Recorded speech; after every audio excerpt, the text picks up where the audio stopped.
especially to our Hi. members.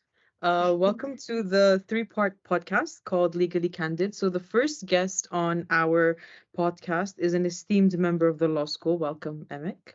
Hello, So, thank you. amongst the many roles that Emek has at Kent Law School, for instance, she's the director of Stage 2, she's a senior lecturer, a solicitor in England and Wales, and an attorney at law in Turkey. Did I miss anything important that you wanted to add there, Emek? No, No, that fills it up. that's ample. Thank you.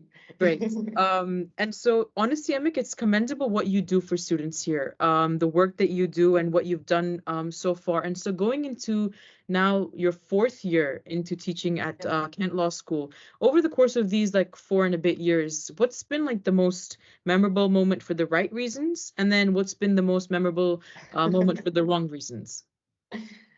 Oh wow.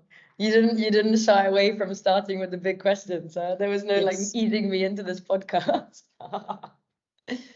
Um, so I will tell you, let's start with the most memorable reason, the right reasons. So I don't know if you guys are aware of like the Above and Beyond Awards.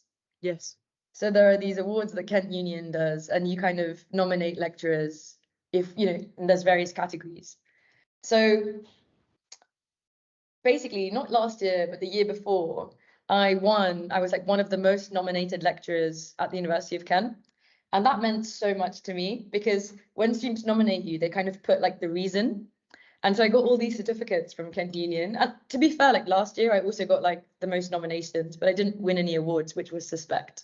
But anyway, for me, like that meant so much. Like I remember I had to like walk up, we had like a little ceremony and I got like a little bottle of like Prosecco or something. And I just was on cloud nine because I think you don't really understand until something like that happens, whether you're kind of doing a good job. Like it's, like feedback is quite a delicate and difficult thing. And part of this job, I guess, like sometimes students aren't in the mood, they might not show up to your classes, they might not come to something you're running. So you never know until that moment, really, if you've had an impact. So that definitely was my most memorable moment in the last 4 years. In terms of like for the wrong reasons, there are many, but I will share the one that's most appropriate to share. I don't want to, put anyone in a difficult position. So I guess COVID, like teaching during COVID. So obviously for students, it was a terrible time.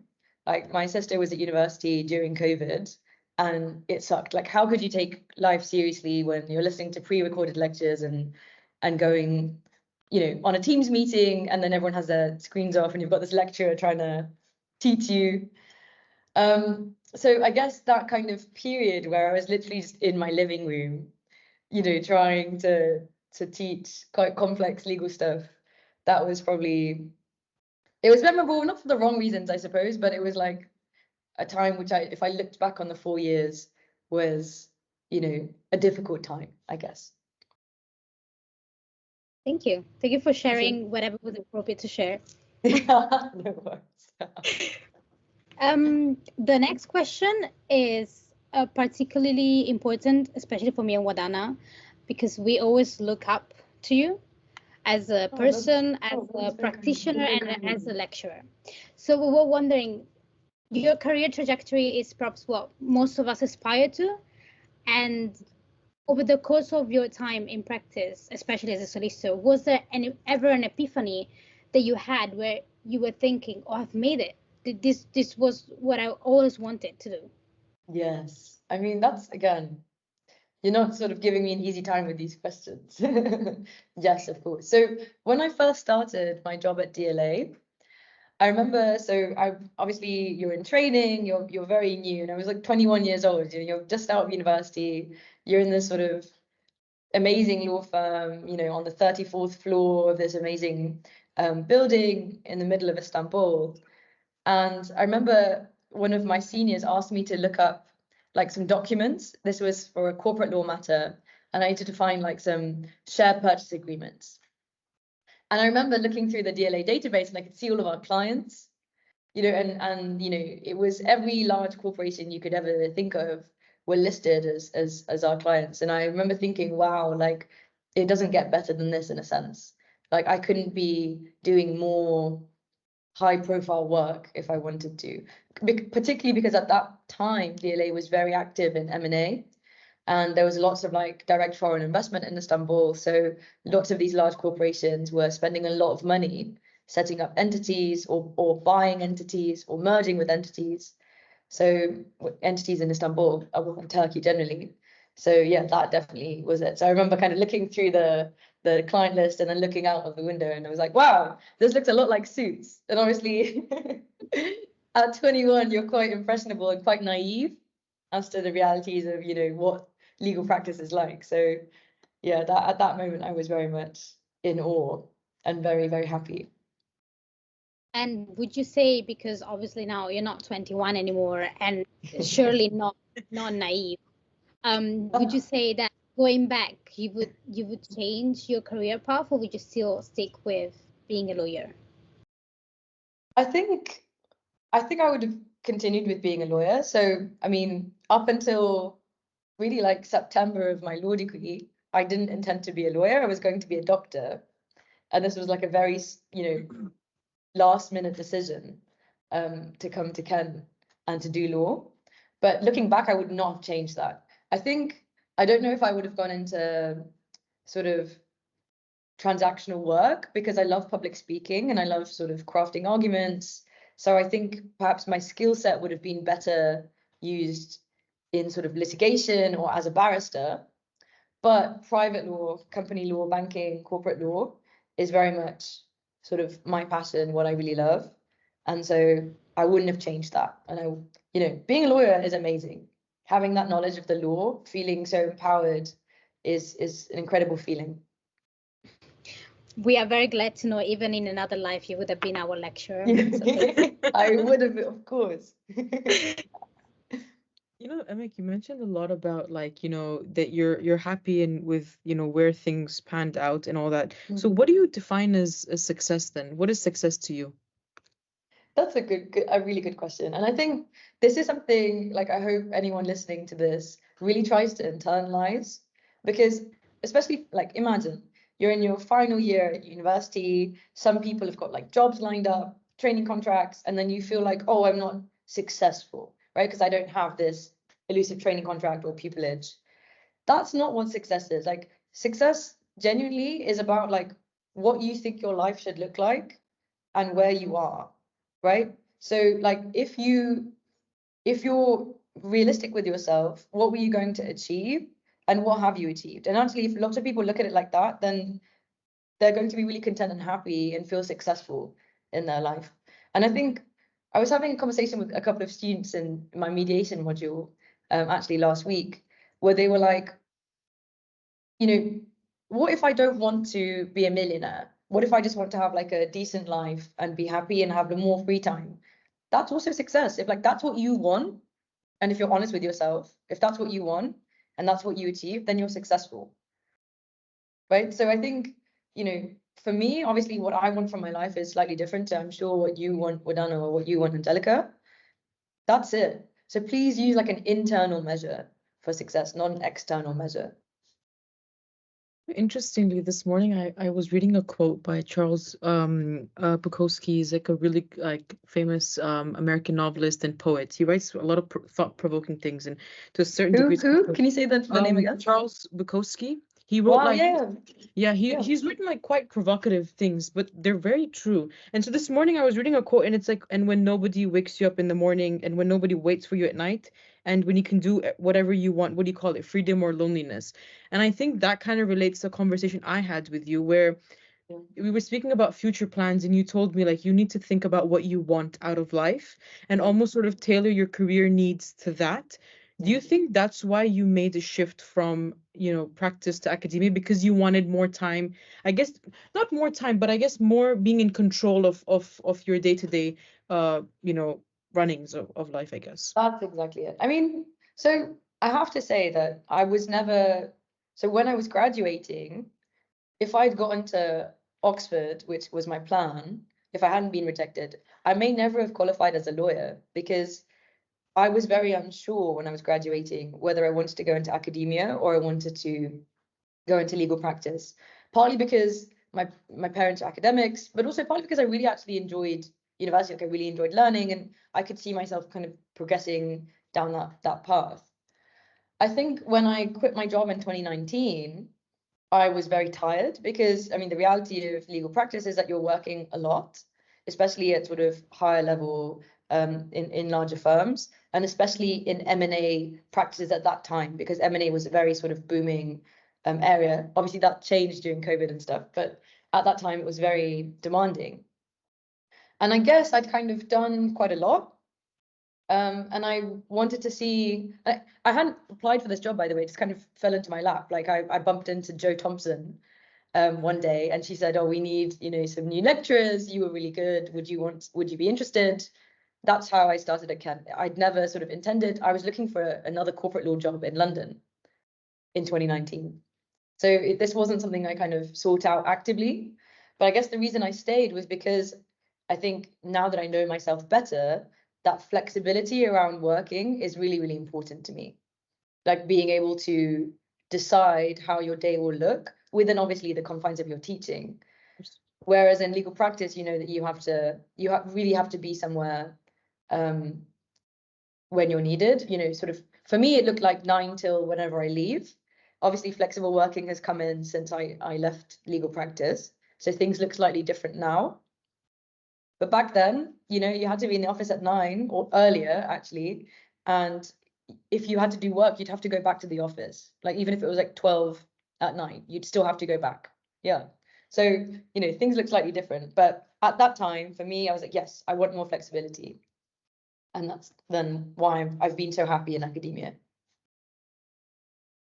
Thank you for sharing this. It's actually interesting because we were considering what was the reason for Emek Delibas to say, that's it, that I've had enough. Because obviously we always look up to you as someone that is not easily how could I say this? It's not easy to make you angry. It's not easy to actually make you want to quit or give up on something. So we were wondering and questioning what actually made you decide to leave. Oh, if you want the actual reason. So in 2019, I was obviously working in Istanbul, and a couple of things happened which meant that, so essentially a couple of things were passed by Erdogan, like the president of Turkey, which meant that, for example, employment contracts had to be in lira because the Turkish economy was destabilized. And so to kind of protect the value of the lira, many things like sort of rental agreements, you know, employment contracts, all of those things had to be in lira. And so the lira was declining. And so that made me think that, you know, in the future, staying in Turkey wasn't a very viable option. And so that was really why I thought, okay, well, it's kind of time to think about other things. And so I'd never intended really to stay in Istanbul forever. London was always my home. The UK was always my home. And so that was really what prompted me to leave. It was more of a strategic decision in terms of like earning potential over time. And then, like I mentioned, so while I was looking for you know, another job in corporate law in London, this kind of opportunity came up. So it wasn't really planned. And I guess this is a good thing to share because I think a lot of people think everything has to be really planned in life. I was quite lucky. This was, you know, this was an opportunity, and I thought, cool, like I've always wondered, why not take it? What's the worst that can happen? I'm already qualified. I've already got lots of great experience. You know, I'm sure I could find another job in law. And so let me see what this career would look like. And I hope that's kind of reassuring for some people, because gone are the days you have to be in one firm and do the same thing for your entire life, right? And for you guys, for your generation, I don't think work is that important even. So you want to have like flexibility and freedom. So yeah, like that's definitely the way the world is going. Thank you. It's all right. So, you know, just in light of everything you said about working at DLA and all that kind of stuff. So some of us were aware of this prior to you mentioning it. But so I don't think, maybe you do, maybe you don't. I don't think you understand like the impact that you have on students. Like, for instance, last year in the silence study, the third floor, which we all corrupted. we would refer to you as like the queen. And even in casual conversation, like for example, Angelica was like Angelica was revising company one day before land, and we were all just thinking to ourselves, wow, that's Emek's impact. Forget land law, let's revise company. And so I think we were having a conversation, and she's like, something about director's duties it must have been. And she's like, I don't know, like this is, I'm like, did you ask the queen? She's like, yeah, I sent her an email. And then like just casually we'd be saying that, or we would change it to like the queen of corporate. We would refer to you as this. So do you like understand like the role and the value you play in students' lives? And if you don't, do you think it's good to be a bit unaware? I genuinely didn't know that. You have no idea how much that means to me. Like honestly, that's incredibly generous of you guys. I feel quite humbled actually. Um, yeah, so that's incredible. That's genuinely so. I feel like my career is kind of done because I didn't know that. And I think, like I said, about sort of the above and beyond awards, it's very difficult to know, because sometimes students don't come to your seminars, or sometimes they don't come to the lecture, sometimes. And I think it's because, like, obviously everyone's just trying to get on with their life. And so you don't know really, has this helped? Because, also it's kind of awkward to come up to someone and just say nice things. Do you find that? Like, I think we all find it quite difficult, like to go, even if you're wanting to give someone a compliment or whatever. So I hardly ever get any feedback in that regard. So wow, like what an incredible achievement for me that that's the case. I guess it is good to know, but I guess it's also, I mean, yes, I guess it is good to know, because I'll be honest with you, like the conditions for academia are getting much worse. And so academics generally are expected to do like more and more. And so when it's recognized, it kind of makes it worth it. And sometimes you think, I'm putting all this effort in, does anyone read my feedback? So, there is a good side to it, I guess. And then obviously you don't want to get like big-headed. Not that I would, but or take it for granted. So I guess that's why you asked, is it good to not be aware? Interesting, yeah.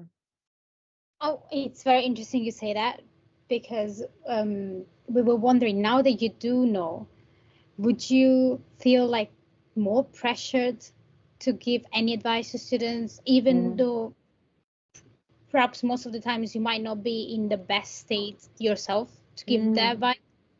Good question, Angelica.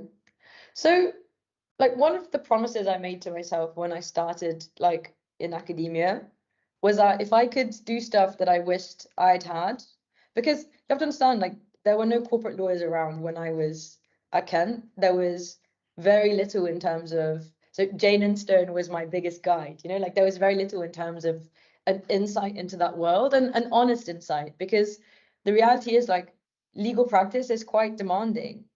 And, I think you have to be really certain that that's what you want from your life, because it's a big sacrifice. Like if you're working 16 hours a day, that leaves 8 hours to do everything else you need to do, including like eating, sleeping, bathing your skin, maybe calling your friends, your parents, whatever. So I think you need to go into that quite aware, because if you are aware, then you can be happier in that career, because you're like, I knew this and I chose it regardless. And so because I made that promise to myself that I would always try and, be there for students who wanted to pursue a similar career, if anyone comes to me for advice, I will always give it. Of course, like some days, like, something bad might have happened, like, something that's hurtful or upsetting might have happened, and you have to kind of switch. And it's not always easy, but I think I'm working on this, you have to look at things from the other person's point of view. They might not know that you're having a bad day. How would they know? And definitely, by the way, students are like amazing.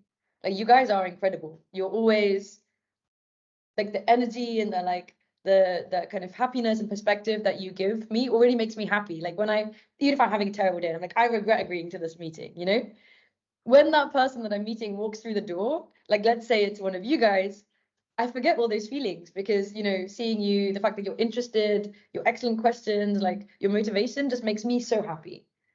So I think you have to know that you will have such a positive effect on us. And I can definitely speak for like colleagues as well in that sense. You like make the day better. Well, that's reassuring as students that we impact the lecturers as well, other It's than true, giving them but I'm being courses. serious. I'm being serious. No. And like, so I had a meeting, a very similar meeting the other day. Like a student had stopped me on my way to my office, and they were like, I'm doing company law. I haven't had like much opportunity to sort of interact with you at all because I did the first few lectures and I haven't had any seminar groups. And he was like, please, can we meet? And I was like, yes, of course, let's put it in the diary. And he came and he had so many questions, like he'd prepared like a little list. And that particular day, I had probably had like back-to-back everything. So no time for the toilet, no time for like lunch. But just speaking to him, like he was so interested and he'd done so much research. I was like, wow, you're a second year student and you knew all of this. Like I was just, so it just made my day amazing. In light of like you mentioned like sometimes you might not even be having a bad day, but the other person doesn't know, and so that kind of touches upon like mental health and like we have conversations surrounding mental health, but I feel as though sometimes it's seldom that we put it into practice. Like we just say yeah, mental health, like it's good to be in like good shape. So how important do you think, especially in like the legal world, because it's so demanding in nature, how important it is, how important is mental health, and like what can we do to like actually implement measures to make sure our mental health is in check? Yeah. This is a brilliant question, Madana. And I think, even in the time that I've been in the profession, the conversation has changed a lot. And I'm not particularly old, like I've not been in the legal profession for like 20, 30 years. So in this kind of short period of time, things have changed. Oh, thank you. Things have changed so much. And they had to, like genuinely, I've mentioned to you before, sort of my working life was genuinely working at least 14, 15, 16 hours a day, right? And like the impact of like sleep deprivation alongside like a lot of stress because you have somebody, a client who you need to kind of keep happy. Like remember, legal services are a service sector and your client has to be happy with what you're doing, and really they really control your working life in many ways. So you have like sort of pressure from a client. The other thing I should mention to you guys, by the way, when you think of a client, a lot of people think of like I don't know, Betty who needs to get her will done, right? Or, someone who's been arrested and they need a solicitor because the police interview is happening. In corporate law, your client is never, it's a corporation, right? It's not a person. In corporations, they have their own in-house legal team, right? So if my client was McDonald's, McDonald's has its own team of lawyers. And for stuff they can't solve in-house, they then go to large corporations like DLA, like large law firms like DLA, etc. And so on the other end, you have another lawyer, right? And lawyers are very demanding. You guys know this, right? We've indoctrinated into you being unreasonable, arguing, etc. Now, I don't want to sort of speak, and of course, I work with many really lovely in-house counsels, but they understand the work and they understand how long it takes. And there is a different level of expectation, right? So all of this together, lots of stress, long working hours, and an inability to kind of do things that you want to do, right? So if you're working 16 hours a day, that's 80 hours a week. At the weekend, you kind of want to just sleep and do basic things like wash your clothes, Yeah. And so there's very little time for stuff that you actually want to do in terms of like stuff that would relax you or, seeing your friends, wholesome things. So that's why mental health and law is really important. And I think since COVID, this conversation has changed hugely. Law firms are doing more and more to support their staff. I think they're more understanding, there's more kind of safeguarding around giving people too much work, expecting too much of them. And I'll be honest, guys, like your generation views work completely differently. Like my sister, your Gen X, my sister is 8 years younger than me. She's around the same age. She, doesn't necessarily think of work as the main thing in her life, the main priority. It's secondary, earning money. And so because of that, you guys aren't working as much.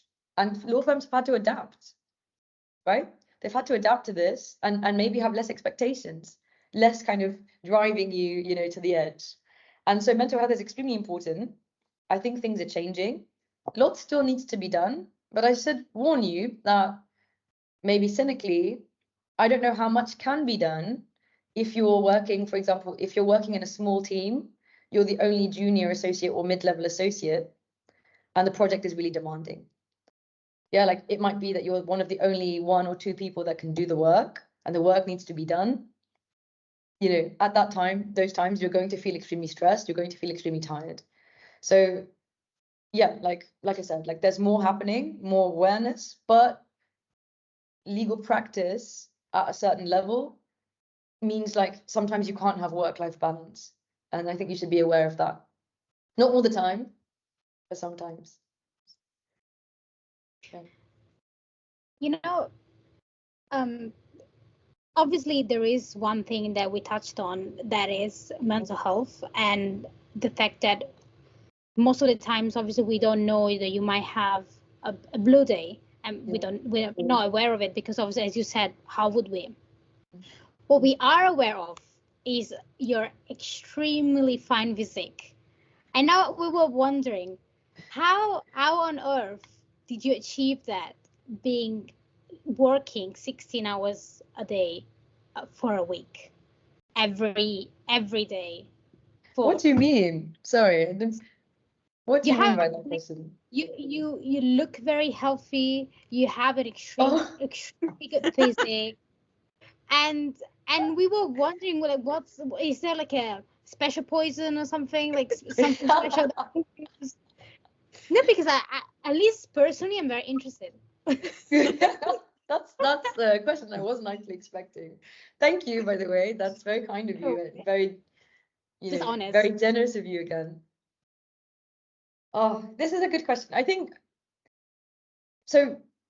You might notice actually a lot of people, when you go into legal practice, a lot of people really prioritize like physical health, and they'll use like their lunch break to work out, or they'll run to work or something. The reason for that really is because you can work better if you take care of yourself. And I've seen this in my experience a lot. It'll be like a non-negotiable. It'll be like, fine, I need to stay late and work on this. You've said to me you need it done tonight, and you've given me this work at 6:30 when I could have left. Then you'll say to whoever's giving you this work, I need to go for an hour to the gym downstairs, which is why most law firms have a gym, in the building, or gym membership as a benefit, and then I'll come back. So that's one. The second thing is eating well. So one thing I've noticed, like at the beginning, by the way, I crashed and burned. I was like, I can survive on very little sleep. I can eat what I want and still be like efficient. That's not really the case. If you're eating things that make you feel like sluggish and slow, the work is going to take longer to do, which means you're in the office longer, and then you get less sleep, and it's like a vicious cycle. So there are a couple of things like habits that through kind of trial and error that you kind of establish. Okay, I need to, like, I think of working out as like non-negotiable, right? So it's like a work meeting. Even if it's short, it has to be something that I have to do. It's a priority. And a lot of people, like, if you prioritize this and you kind of realize, like, I can't do my job as well if I don't do it, then it creates a habit. Then it's like brushing your teeth in a sense. So that's how, like, it's through habit. Not that I don't want to eat rubbish. I love, fried food is my favorite thing ever, I'll be honest. But I mean, I just feel really bad. And then I can't do any work. And then, or I'm really slow. I'm not performing at my best. And so you kind of learn to balance those things. That's really it. So, I mean, everything you say yes to, you say no to something else, right? So sometimes it is like making those difficult decisions. Like I could go for a drink with my friend, or I could do this thing this workout that I've been meaning to do for the last, 3 days. Mm-hmm. So, I mean, it sounds like a really boring life. I promise there's more balance to it. But at the beginning, especially if you want to set up these habits so that they just pay you dividends in the future, you kind of need to make sure you're prioritizing really honestly what you value. Okay. I think speaking on like the idea of like priority and like what you want for yourself and everything, what do you wish for yourself in the future, Emek? Like even in the near future, whatever. Do you want the honest answer? Yeah. I mean, other than things like, health, which I think are very, the core of life. I think we shouldn't take that for granted. My long-term ambition really is to develop the businesses I already have and try and see if I can scale them, you know, in a way where, you know, I might be turning over millions. That's really what I want to do. I just want to see, because like, you obviously know how passionate I am about corporate law, company law, and banking and finance. Well, that is kind of seeing it in action. And so I just want to see like how far it could go, like how much could I grow? Like that strategic kind of development of a business is something that's very interesting to me. So I guess that's really, if I look to the future, that's really what I'd like to do. Fair enough. But what about the past? Sorry? What about the past?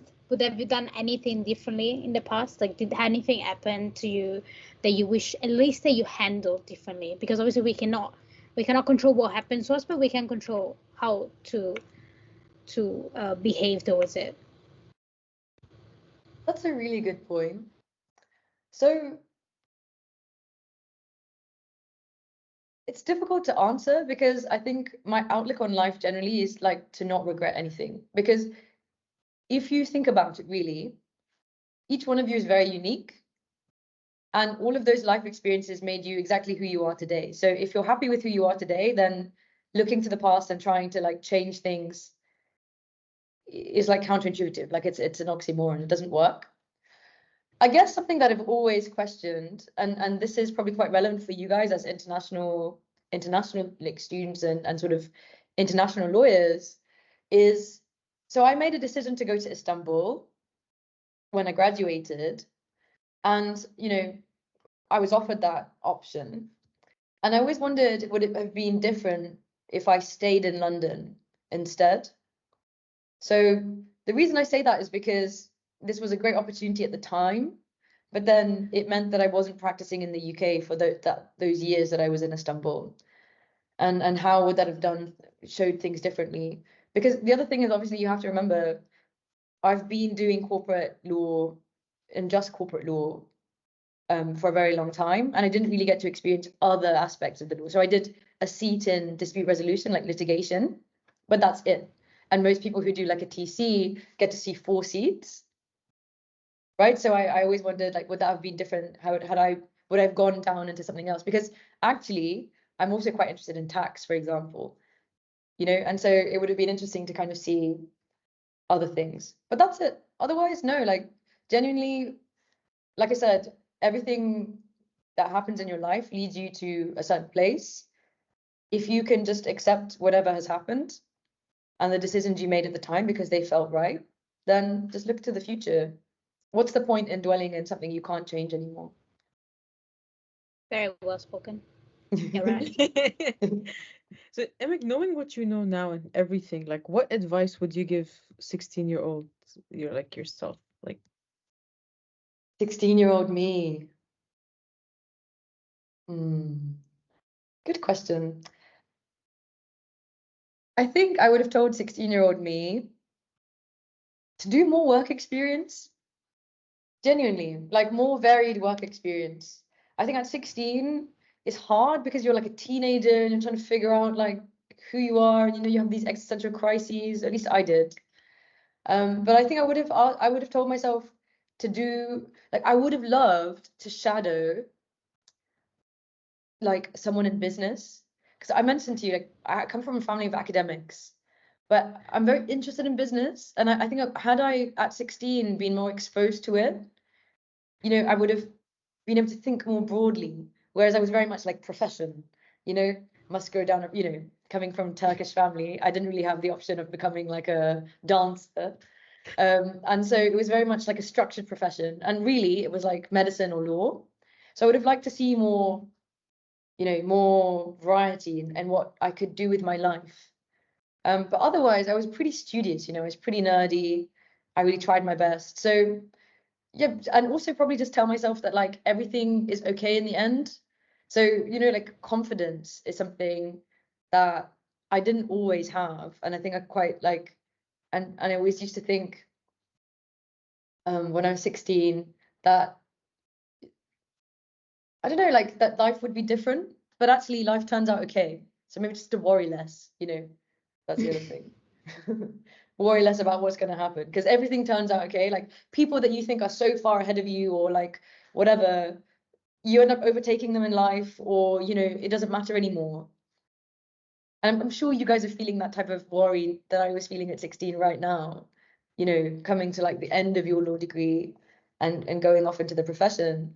It's going to be fine. Like you're incredible, both of you. And so everything is going to work out exactly as you deserve. You just need to keep doing what you're doing.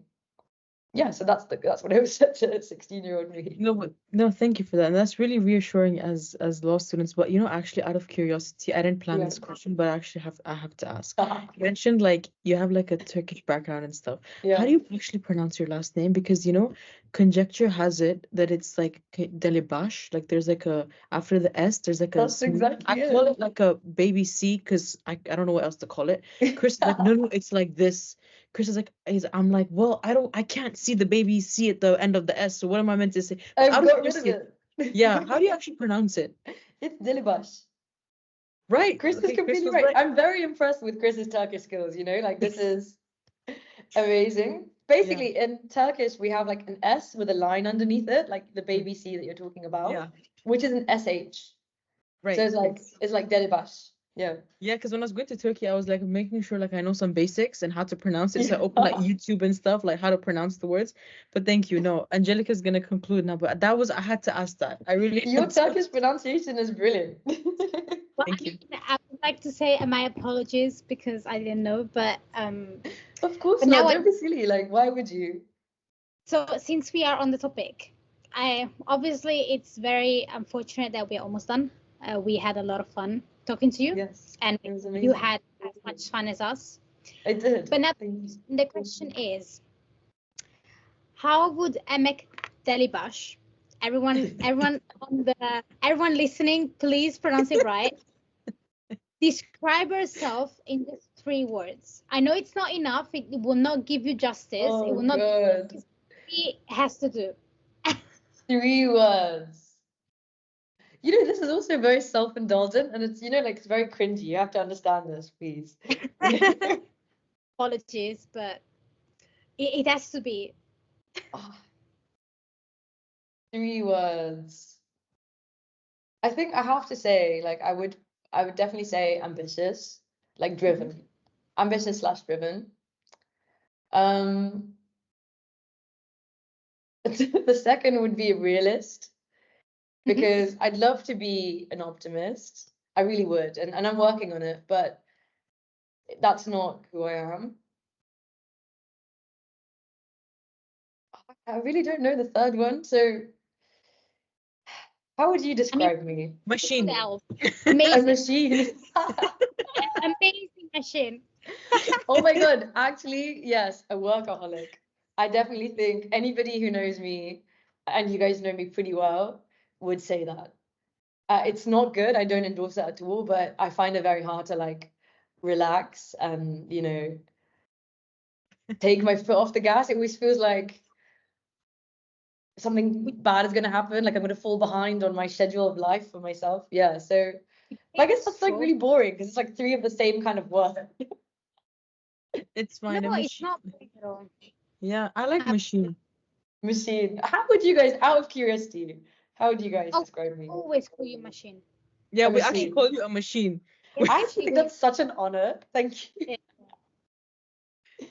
I mean, between us, but whatever you do, we always say that's some machine shit. We have to, like we That's have amazing. to. That's exactly how it. That's actually amazing. And one day I Welcome. actually want to record our conversations we have amongst our group. I swear to you, I mean, if you hear it, you're honestly gonna think, wow, these are like really like they have a lot of respect for me, or these are just some next level weird people. Like, That we Not at all. You have no idea how much love I have for you guys, genuinely. Like you've made the last like 3 years amazing, and I'm really grateful. I'm so sad that you're graduating with Anna, but Angelica, like I'm very happy that you're coming back. Well, I mean, I am very happy too. I'm really happy to graduate. But you know, I still have 1 year. But you know, like Vadana really reassures me. She always says like you will not wait. You will not be able to wait until you graduate. You will be so happy to graduate. But we shall see. We never answered Emek's question. How would we describe her in 3 words? Oh, in 3 words, I thought just one. Okay. I In like the 3 one. I'm gonna get like a little badge. like Machine. machine. You know what? We should actually. We should actually. Yeah. I put you on the spot, but let me flip mean, back. Since we're concluding the podcast, let me flip it back to you. I think kind needs to be yeah. in there. Competent, kind, competent, Machine. and machine. I like this Yeah. machine word. I like that. That's actually a very good characterization. Yeah, or but I like a should have put generator. You could call yourself a Gener- generator, because like you know, back like in Pakistan, like when the light goes, we turn on the generator and it Yeah. just like produces light. So like Yes. you can see that was that. When the The lights light go. that helps us when we are in our darkness of schoolwork. That's it. That's the description.